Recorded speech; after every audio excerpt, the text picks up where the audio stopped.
નમસ્કાર વિદ્યાર્થી મિત્રો, આધુનિક આવક કોષ્ટક અંગેનો અભ્યાસ આપણે કરી રહ્યા છીએ.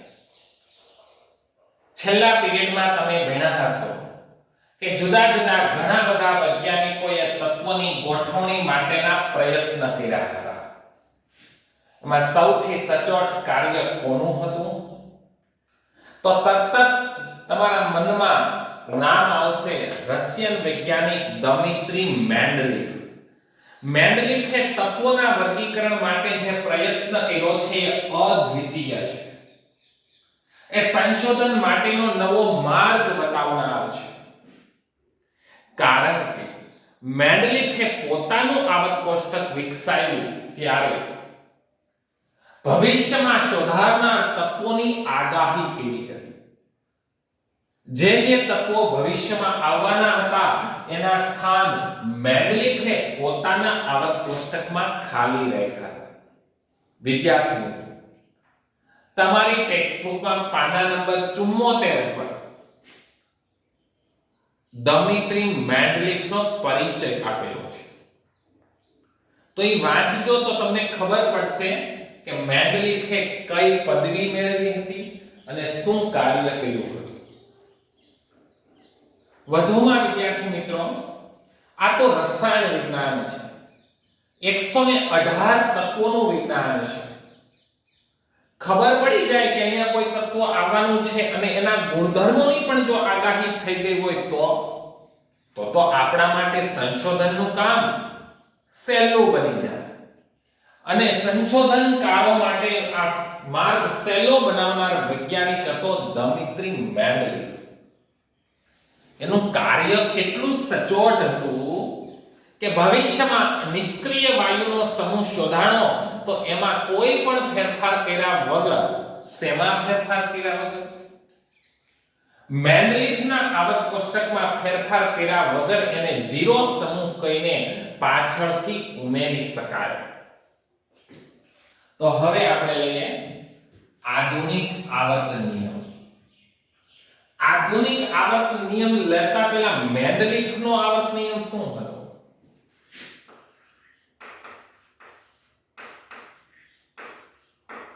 મેન્ડલિકનો આવર્ત નિયમ શું હતો? એટલે મેન્ડલિકે તત્વોનું વર્ગીકરણ શેના આધારે કર્યું હતું?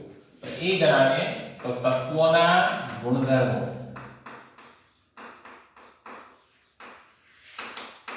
તેના પરમાણુય ભારને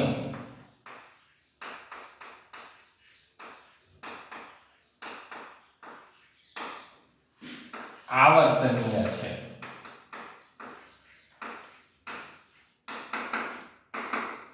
તત્વોના ગુણધર્મો તેના પરમાણુય ભારને આવર્તનીય છે. એટલે તત્વોને પરમાણુય ભાર પ્રમાણે ગોઠવતા જઈએ તો એના ગુણધર્મોમાં નિયમિત ભાત જોવા મળે છે. પણ તમે છેલ્લા પીરિયડમાં શીખ્યા હતા કે આયોડીનનો પરમાણુય ભાર ટેલુરિયમ કરતા ઓછો હોવા છતાં આયોડીનને પાછળની તરફ મૂકવું પડ્યું. જો તત્વોને પરમાણુય ભાર પ્રમાણે ગોઠવીએ તો અમુક જગ્યાએ અપવાદ આવે. મેન્ડલિકે એની રીતે સાચો હતો કારણ કે એ સમયમાં પરમાણુની અંદર રહેલા અપરમાણુય કણો જેવા કે પ્રોટોન, ન્યુટ્રોન અને ઇલેક્ટ્રોનની શોધ નથી થઈ. ત્યાર પછી જ્યારે આ પરમાણુની અંદર રહેલા અપરમાણુય કણોની શોધ થઈ પછી એક હેનરી મોસ્લે નામનો વૈજ્ઞાનિક હતો. ઈસવીસન 1913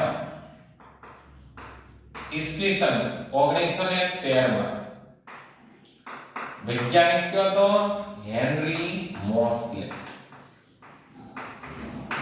એને ક્ષ કિરણોના વર્ણપટમાં જોવા મળતી લાક્ષણિકતાનો અભ્યાસ કર્યો. અને આગળના ચેપ્ટરમાં પરમાણુય બંધારણમાં તમે શીખી ગયા છો કે જુદા જુદા તત્વના પરમાણુઓ જુદા જુદા હોય તો એ પરમાણુમાં આપણે ચોક્કસ ઊર્જા ધરાવતો પ્રકાશ આપાત કરીને ઉત્સર્જિત ઇલેક્ટ્રોનની જે વર્ણપટની રેખાઓ છે એનો અભ્યાસ કરવાનો. તો તો જે પણ વર્ણપટની લાક્ષણિકતા છે કોના લીધે છે? અપરમાણ્વીય કણોને લીધે છે, ખાસ ઇલેક્ટ્રોનને લીધે. હેનરી મોસ્લેએ શું કર્યું કે ક્ષ કિરણની આવૃત્તિ √v વિરુદ્ધ પરમાણ્વીય ભારનો આલેખ દોર્યો અને બીજો આલેખ દોર્યો ક્ષ કિરણની આવૃત્તિ વર્ગમૂળમાં વિરુદ્ધ પરમાણ્વીય ક્રમાંક z નો આલેખ દોર્યો. એને જોવું હતું કે તત્વના ગુણધર્મમાં એને શું લીધું છે? આવૃત્તિ. ચાલો v છે એને આપણે શું કહીએ છીએ? આવૃત્તિ, ઉત્સર્જિત પ્રકાશની આવૃત્તિ. હેનરી મોસ્લે નામના વૈજ્ઞાનિકે તત્વના ગુણધર્મ તરીકે વર્ગમૂળમાં આવૃત્તિ લીધી. આવૃત્તિનો પરમાણ્વીય ભાર સાથેનો સંબંધ આમ તો સીધી રેખામાં જ આવતો હતો, પણ ક્યાંક અપવાદ જોવા મળે. એટલે જ તો આપણે કહીએ ને કે તત્વોને પરમાણ્વીય ભાર પ્રમાણે ગોઠવીએ તો આયોડિનને નિયત જગ્યાએ મૂકી શકાતો નથી. અને જો આવૃત્તિ વર્ગમૂળમાં વિરુદ્ધ પરમાણ્વીય ક્રમાંકનો આલેખ દોરીએ તો એકદમ સીધી રેખામાં આવે છે. આના ઉપરથી તમે શું તારણ કાઢો?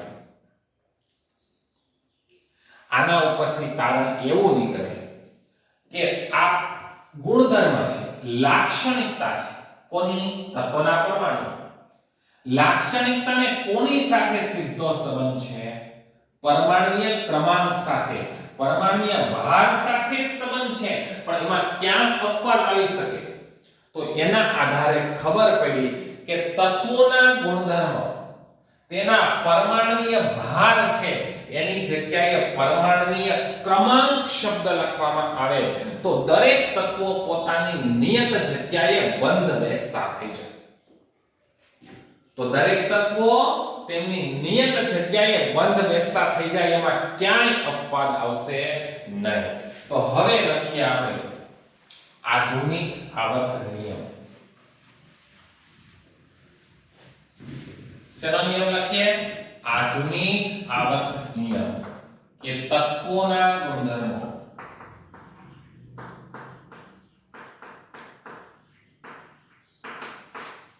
તેના પરમાણ્વીય ક્રમાંક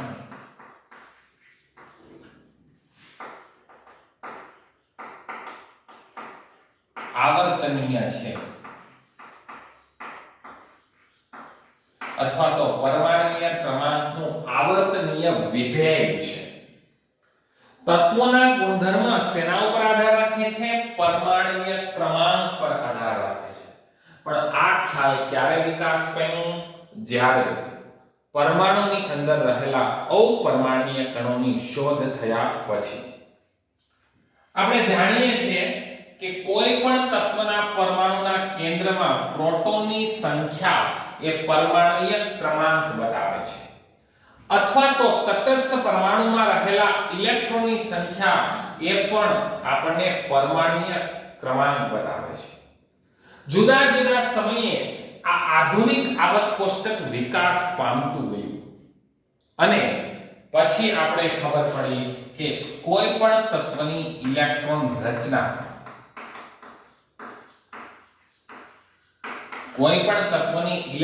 રચનાને આધારે આધુનિક આવર્ત કોષ્ટકનો વિકાસ ખૂબ જ સહેલો બન્યો. જે તત્વો છે એને આધુનિક આવર્ત કોષ્ટકમાં મૂકવામાં આવ્યા છે એના ભૌતિક ગુણધર્મ, રાસાયણિક ગુણધર્મ ઉપરાંત ઇલેક્ટ્રોન રચના પર પણ ભાર મૂકવામાં આવ્યો છે. સમાન ગુણધર્મ ધરાવતા તત્વોને એક જ સમૂહમાં રાખવા આધુનિક આવર્ત કોષ્ટકમાં જ્યાં ઊભી હરોળ છે એને શું કહેવામાં આવે છે? સમૂહ.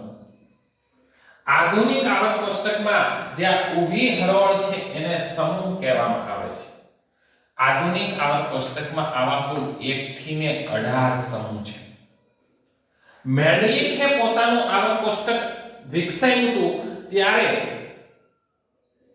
એને જે પણ રીતે તત્વોની ગોઠવણી કરી હતી એ મુજબ જ તત્વોની ગોઠવણી આધુનિક આવર્ત કોષ્ટકમાં થઈ શકી છે.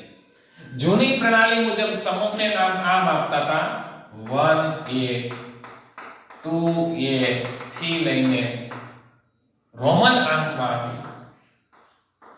7a સુધી 1a 2a 3a 4a 5a 6a અને 7a પછી 8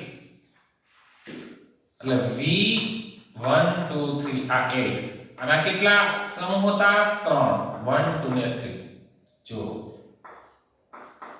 એટલે આ કેટલા થયા 7 અને 8મા સમૂહના કેટલા ઊભા હરોળ 8મા સમૂહના 3 ઊભી હરોળ એટલે 7 ને 3 10 બરાબર પછી 1b 2b થી લઈને ક્યાં સુધી 7b સુધી એટલે 17 7b 1b 2b 3b એમ કુલ કેટલા b સુધી 7b સુધી અને છેલ્લે 0 જૂની પદ્ધતિ મુજબ આ મુજબ નામ અપાતા હતા પણ આ પદ્ધતિ તમારે યાદ નથી રાખવાની તમારે તો બહુ સહેલી પદ્ધતિ છે કઈ મુજબ કે આ પહેલી ઊભી હરોળ એ પહેલો સમૂહ આ બીજી ઊભી હરોળ બીજો ત્રીજો ચોથો તો આ કેટલો આવે 7 આ કેટલો આવે 8 9 ને 10 આ કેટલો આવશે 11 થી લઈને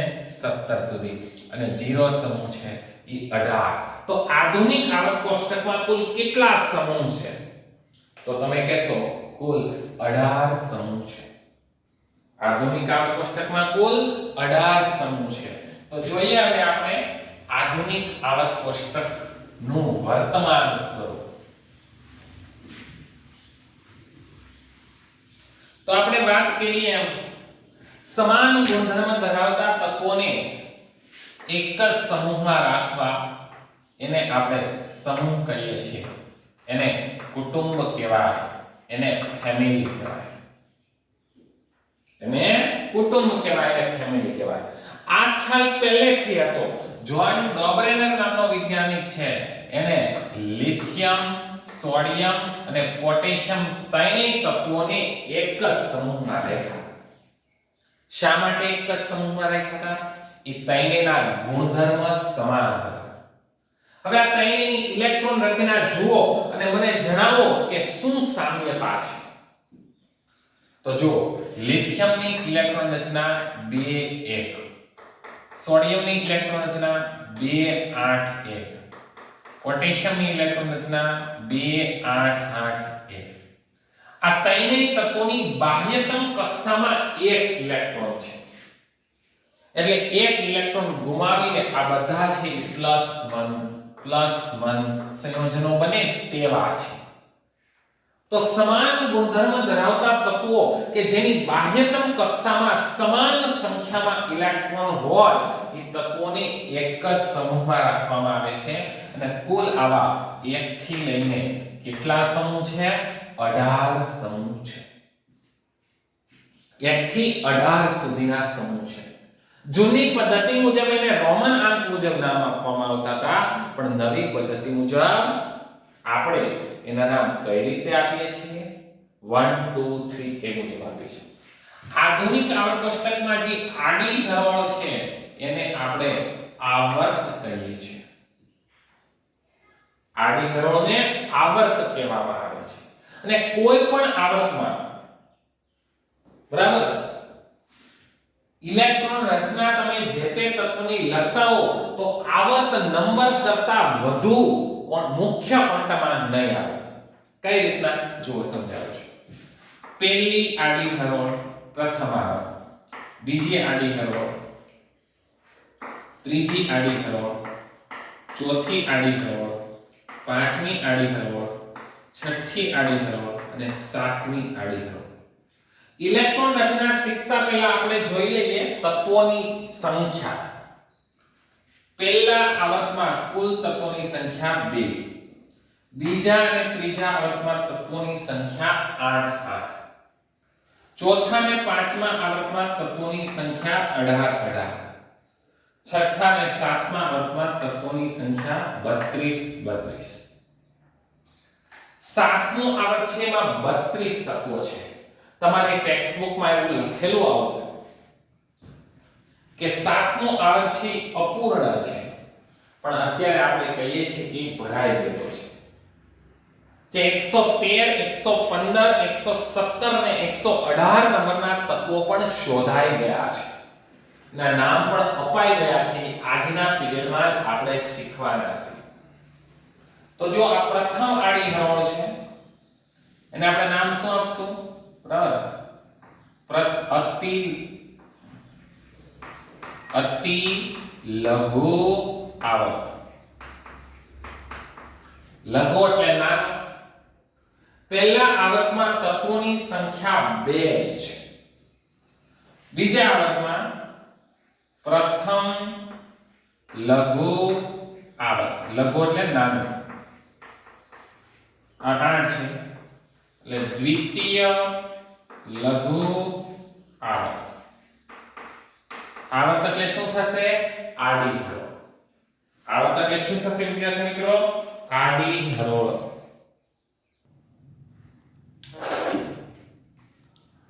ચોથો આવર્ત છે વિદ્યાર્થી મિત્રો, એને પ્રથમ દીર્ઘ આવર્ત. પાંચમો આવર્ત છે ને દ્વિતીય દીર્ઘ આવર્ત. છઠ્ઠો અને સાતમો આવર્ત છે પ્રથમ અતિ દીર્ઘ આવર્ત. અતિ દીર્ઘ આવર્ત. ને સાતમો આવર્ત છે એને દ્વિતીય અતિ દીર્ઘ આવર્ત આવું નામ આપવામાં આવે છે. પ્રથમ અતિ લાંબો આવર્ત અને દ્વિતીય અતિ લાંબો આવર્ત. દીર્ઘ છે એની જગ્યાએ લાંબો આવર્ત એવો શબ્દ પણ વાપરી શકાય. તો વિદ્યાર્થી મિત્રો, આ તમે જાણો છો કે આવર્તમાં તત્વો 2, બીજા આવર્તમાં 8, ત્રીજા આવર્તમાં 8, ચોથા આવર્તમાં 18 તત્વો, પાંચમા આવર્તમાં 18 તત્વો, છઠ્ઠા આવર્તમાં 32 તત્વો અને સાતમા આવર્તમાં પણ 32 તત્વોનો સમાવેશ થાય છે. વિદ્યાર્થી મિત્રો, જ્યારે આ આવર્તો છે એમાં કોઈ પણ આવર્તની ઇલેક્ટ્રોન રચના જોશો તો છેલ્લો ઇલેક્ટ્રોન જે કક્ષકમાં દાખલ થાય છે કે ઈ તત્વની ઇલેક્ટ્રોન રચનામાં આવર્ત કરતા વધુ મુખ્ય ક્વોન્ટમ આંકનું મૂલ્ય નહીં હોય. મુખ્ય ક્વોન્ટમ આંકનું મૂલ્ય આવર્ત નંબર કરતા વધુ નહીં હોય.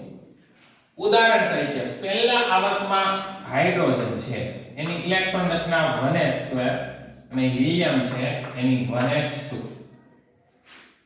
1s2 તો હાઇડ્રોજનમાં અહીંયા જો મુખ્ય ક્વોન્ટમ આંક 1 1. બીજા આવર્તમાં કોઈ પણ તત્વની ઇલેક્ટ્રોન રચના લખશો તો એની ઇલેક્ટ્રોન રચનામાં આગળ 2 જ આવે કે 1 જ આવે.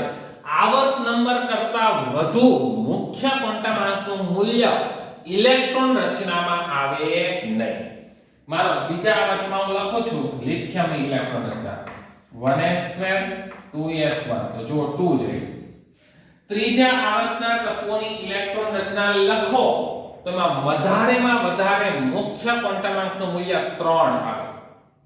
પાંચમા આવર્તના 18 તત્વોની ઇલેક્ટ્રોન રચના લખો તેમાં મુખ્ય ક્વોન્ટમ આંકનું મૂલ્ય વધારેમાં વધારે 18 આવે.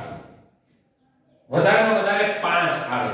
18 તત્વોની ઇલેક્ટ્રોન રચનામાં મુખ્ય ક્વોન્ટમ આંકનું મૂલ્ય 5 થી વધારે આવશે નહીં. ઓકે, તો વિદ્યાર્થી મિત્રો, આ હતા આવર્ત અને સમય.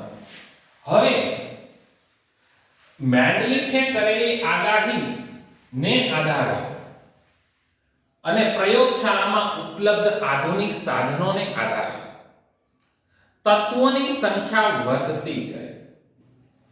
તત્વોની સંખ્યા વધતી ગઈ. 94 જેટલા તત્વો હતા એ તો કુદરતી સ્વરૂપે મળતા હતા, પણ કેટલાય તત્વોનું પ્રયોગશાળામાં સંશ્લેષણ થવા માંડ્યું. એક તત્વમાંથી બીજા તત્વો બનવા માંડ્યા. એટલા માટે તત્વોના નામ આપવા માટેની હરીફાઈ હતી. ઉદાહરણ તરીકે એક્ટિનિયમ અને પ્રોએક્ટિનિયમ. યુરેનિયમની એક ધાતુ છે પિચબ્લેન્ડ.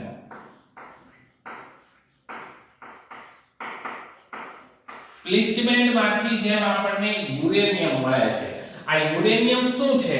પરમાણુય ક્રમાંક 92 ધરાવતું એક તત્વ છે. 92 પરમાણુય ક્રમાંક ધરાવતું આ તત્વ જેને આપણે શું કહીએ છીએ? યુરેનિયમ.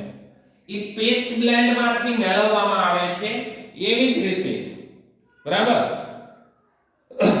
નેપ્ચ્યુનિયમ અને પ્લુટોનિયમ પણ પિચબ્લેન્ડમાંથી મળે છે. નેપ્ચ્યુનિયમ અને પ્લુટોનિયમ. જો આ પિચબ્લેન્ડમાંથી પ્રયોગો દ્વારા માનવ નિર્મિત વધારે તત્વો મેળવી શકાયા. એ તત્વોનું નામ શું છે? નેપ્ચ્યુનિયમ અને પ્લુટોનિયમ. ફરીવાર કહું છું, આપણે શા માટે લેવું પડે છે? કારણ કે ટેક્સ્ટ બુકમાં એવું લખેલું છે કે 94 તત્વો જ કુદરતી રીતે મળેલા છે, તો બાકીના તત્વો પ્રયોગશાળામાં બનાવવામાં આવ્યા છે. કઈ રીતે બનાવવામાં આવેલા છે? તો કોઈ એક ધાતુ હોય એમાંથી પ્રોટોન દૂર કરે એટલે આલ્ફા વિકિરણ ઉત્સર્જિત થાય, તો આલ્ફા વિકિરણ 2 પ્રોટોનનું બનેલું. એટલે એમાં પ્રોટોનની સંખ્યા ઘટે એમ અહીં તત્વો બનતા જાય. જેમ યુરેનિયમ પિચબ્લેન્ડમાંથી મળે છે, એમ નેપ્ચ્યુનિયમ અને પ્લુટોનિયમ જેવા તત્વો પણ આપણને પિચબ્લેન્ડમાંથી મળે છે. હવે થયું કેવું કે જુદા જુદા તત્વો છે એના સંશોધનો અંગે જુદા જુદા વૈજ્ઞાનિકો જુદા જુદા મત આપતા હતા. ઘણા વૈજ્ઞાનિકો તો તત્વોનું હજી સંશોધન ન થયું હોય, તત્વની પૂરતી માહિતી ન મળી હોય, એ પહેલા તત્વના સંશોધન અંગેનો દાવો કરતા હતા. ઉદાહરણ તરીકે પરમાણુય ક્રમાંક 104 ધરાવતું તત્વ 2 દેશના વૈજ્ઞાનિકોએ શોધ્યા અંગેનો દાવો કર્યો હતો, અમેરિકા અને સોવિયત. કારણ કે મેન્ડેલિફે કહી તો દીધું હતું કે ભવિષ્યમાં આ તત્વો આવશે. એના ગુણધર્મોની આગાહી પણ કરી હતી. એટલા માટે વૈજ્ઞાનિકો તત્વ વિશેની વિશ્વસનીય માહિતી મેળવવા પહેલા એના શોધ અંગેનો દાવો કરતા હતા. કારણ કે બધા વૈજ્ઞાનિકોને એમ હોય કે જો તત્વ શોધાઈ જાય તો એનું નામ જે તે વૈજ્ઞાનિકના નામ ઉપરથી કે જે તે દેશના નામ ઉપરથી નામ આપવામાં આવતું. એટલે પોતાના નામની પ્રસિદ્ધિ ખાતર, પોતાની નામના ખાતર તત્વોના સંશોધન અંગેના દાવો વહેલો કરવા માંડ્યા. બરાબર 104 ક્રમાંક ધરાવતું તત્વ છે અમેરિકા અને સોવિયત. બંને દેશના વૈજ્ઞાનિકોએ શોધ્યા અંગેનો દાવો કર્યો હતો. અમેરિકાએ એનું નામ રુથર્ફોર્ડિયમ રાખ્યું હતું. અમેરિકાએ 104 નંબરના તત્વનું નામ રુથર્ફોર્ડિયમ રાખ્યું હતું, જ્યારે સોવિયત દેશના વૈજ્ઞાનિકોએ કુર્ચોટોવિયમ એનું નામ રાખ્યું હતું.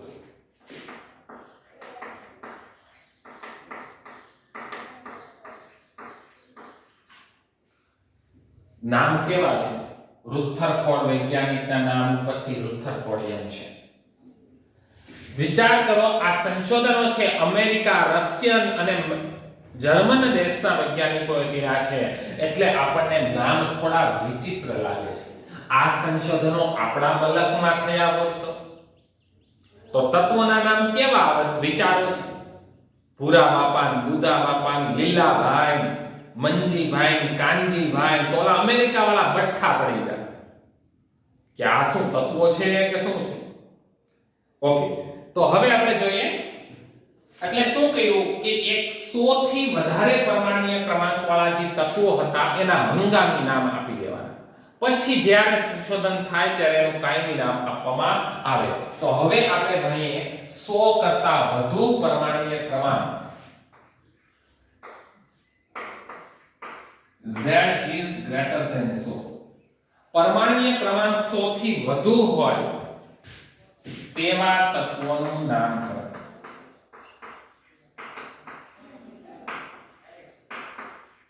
તેવા તત્વોનું નામકરણ. અને આ પદ્ધતિ કેવી છે? હંગામી છે. બરાબર. એના માટે 0 થી 9 સુધીના અંકનો ઉપયોગ કરવાનો. 0 1 2 3 4 5 6 7 8 અને 9. 0 થી 9 સુધીની સંજ્ઞાનો ઉપયોગ કરવામાં આવ્યો ના. 0 એટલે ની. જો સ્મોલ લેટરમાં આવશે 1 એટલે અન, 2 એટલે બાય, 3 એટલે ટ્રાય, 4 એટલે ક્વાડ, QUAD, 5 એટલે પેન્ટ, 5 એટલે શું થાય? પેન્ટ. બરાબર. 6 એટલે થશે હેટ્સ, 7 એટલે થશે સેપ, 8 એટલે થશે ઓક્ટ. 8 હશે એના માટે ટૂંકું રૂપ છે ઓક્ટ, અને 9 છે એના માટે ટૂંકું રૂપ છે ENN. પણ આપણે મોટા ભાગે ટૂંકું રૂપ વાપરીએ છીએ. શું કરવાનું છે? ટૂંકું રૂપ. ટૂંકું રૂપ. જો 0 હોય ને એટલે નીલની સંજ્ઞા n, 1 હોય તો ને શેના વડે દર્શાવીએ છીએ? અન. એને કઈ સંજ્ઞા વડે બતાવીશું? આપણે સ્મોલ u સંજ્ઞા વડે આપણે એને બતાવીશું. 2 હોય તો બાય એટલે સ્મોલ b, 3 હોય તો ટ્રાય એટલે સ્મોલ t, 4 હોય તો ક્વાડ નો q, 5 હોય તો પેન્ટ નો p, 6 હોય તો h, 7 હોય તો s, 8 હોય તો ઓક્ટ અને 9 હોય તો e. તો આ સંજ્ઞાઓનો ઉપયોગ કરીને 100 કરતા વધુ પરમાણ્વીય ક્રમાંક ધરાવતા તત્વો છે એનું આપણે હંગામી નામ આપવાનું છે. તો જો અહીંયા બોલો છે પરમાણ્વીય ક્રમાંક. જો 101, 102, 103, 104, 105 એમ ક્રમશઃ તમારે લખાઈ જવાના. પછી માનો અહીંયા લઈ લો છું 109, 111, 117, 118. તમારે બધા જ લખવાના છે છેક થી છેક સુધી, 101 થી લઈને 118 સુધી. બરાબર. તો આપણે જોઈએ એનું નામ. તો જુઓ 1 એટલે શું છે? 1 એટલે અન અને 0 એટલે નીલ. તો અહીંયા છે 1 એટલે લખવાનું અન, પછી 0 એટલે નીલ એટલે લખવાનું નીલ, પછી 1 એટલે લખવાનું અન, પછી પાછળ ઈયમ પ્રત્યય લગાડવાનો છે. પાછળ કયો પ્રત્યય લગાડવાનો? ઈયમ. તો નામ શું થશે? અનનીલ, અનિયમ. અનનીલ 2 એટલે બાયમ, અનનીલ ટ્રાયમ, અનનીલ 4 છે, 4 માટે શું છે? ક્વાડ, અનનીલ ક્વાડિયમ. લખતો જાવ. ચલો અનનીલ બાયમ, અનનીલ બાયમ. બરાબર. એટલે અહીંયા આપણે આઈ છે એટલે ખાલી u એમ લગાડશું તો ચાલશે. 1 0 થી 1 એટલે અન, 0 એટલે નીલ, 3 એટલે ટ્રાય યમ, 104, 1 એટલે અન, 0 એટલે નીલ, 4 એટલે ક્વાડ, પછી પાછળ કયો પ્રત્યય લગાડવાનો? યમ. 105 છે અન, નીલ, પેન, યમ. 109 છે અન, નીલ, ઇન, અનનીલ, ઇન, યમ. 111 જો 1 1 1 એટલે અન. પછી પાછળ કયો પ્રત્યય લગાડવાનો? ઈયમ. 117 છે અન બે વાર અન 7 એટલે સેપ, પાછળ કયો પ્રત્યય લગાડવાનો? ઈયમ. 118 યમ. બરાબર. આ રીતે હવે ટૂંકું નામ આપવું હોય સંજ્ઞા તો શું આપવાની એ જુઓ. અને 1 છે એટલે અન, નીલ એટલે 0 એટલે આ 101 101. 102 છે અનીલ બાહ્ય, અનીલ ત્રાય, અનીલ ક્વાડ્ય. 4 એટલે શું થશે? ક્વાડ. બરાબર? 4 એટલે ક્વાડ થશે. 105 અનીલ પેન્ટિયમ. 109 અનીલ 9 છે એટલે ઇન્ડિયમ. જો 9 માટે સંજ્ઞા છે ઈ. 111 અન 117 અનસેટ. 118 ઓક્ટિયમ. ઓકે, તો આવી રીતના હંગામી નામ આપી શકાય. પછી તત્વનું સંશોધન થાય એટલે એનું કાયમી નામ આપવામાં આવે. ઉદાહરણ તરીકે 101 નંબરનું તત્વ છે એનું નામ મેન્ડેલિયમ છે. બરાબર? કાયમી નામ મેન્ડેલિયમ. એનું કાયમી નામ છે એ શું છે? મેન્ડેલિયમ. અને એની કાયમી સંજ્ઞા પણ પછી આપી દેવામાં આવે છે.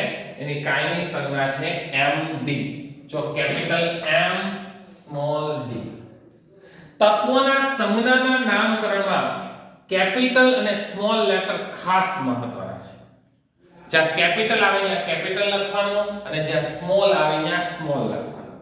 બરાબર? નાનો કે નોબેલિયમ છે 102 નંબરનું તત્વ છે. એ કયું છે? નોબેલિયમ. એની સંજ્ઞા છે capital N small o. NO. બરાબર? 103 નંબરનું છે લોરેન્સિયમ. LR. લોરેન્સિયમ. 104 નંબરનું છે હમણાં જ વાત કરી હતી અમેરિકા દેશના વૈજ્ઞાનિકે શોધ્યું રુથરફોર્ડિયમ. 104 નંબરનું તત્વ છે એનું નામ છે રુથરફોર્ડિયમ. બરાબર? RF. 105 નંબરનું તત્વ છે એની સંજ્ઞા છે ડુબેનિયમ. આ કાયમી નામ છે અને 1 થી 118 તત્વોના કાયમી નામ અપાઈ ગયા છે. કાયમી નામ અપાઈ ગયા છે. હવે કેટલો આવ્યા? 109. મેટનેરિયમ.